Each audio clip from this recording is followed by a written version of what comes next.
Biz жарандардын кароолорун кароо тартибин карап атабыз да туурабы? Ушул мыйзамды. Ооба.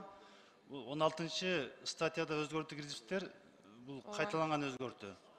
Мамлекеттик бийлик бул элдин бийлиги. Бардык жарандар кайрылуу акысы бар. Кайрылганда жооп алыш керек. Бул жерде кокустан мына жооп болбосо, жазыптар. Жоопкерчиликке тартылат деп коюштар. Кандай жоопкерчилик тартылат? Эгерде жаран ынандылган жооп ала албаса, жетекчилиги кандай жоопкерчилик тартат? Дисциплинардык. Кандай ошону айтып берсеңиз? Выговор, замечание. Ошону неге жазган жоксуздар? Ага сиздердин жана немеге кийин кандай мамиле кылат, тандама болуп калат да. Каласаңар тааныш билиш болсо, капкадан чыкпай, жаран жоо кылат. Каласаңар выговор берет экенсиңер. Ушул жерге жазалан да. Эгерде бир же эки жол болсо, эки жол дейли.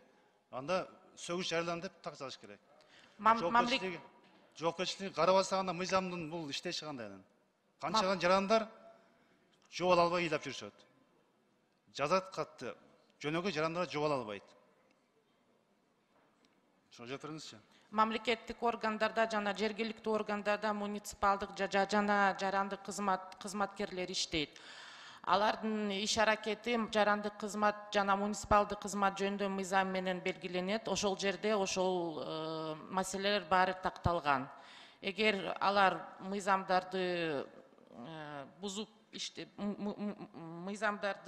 иштесе, аларга кандай дисциплинардык взыскание болгону ошол жерде бүт жазылган.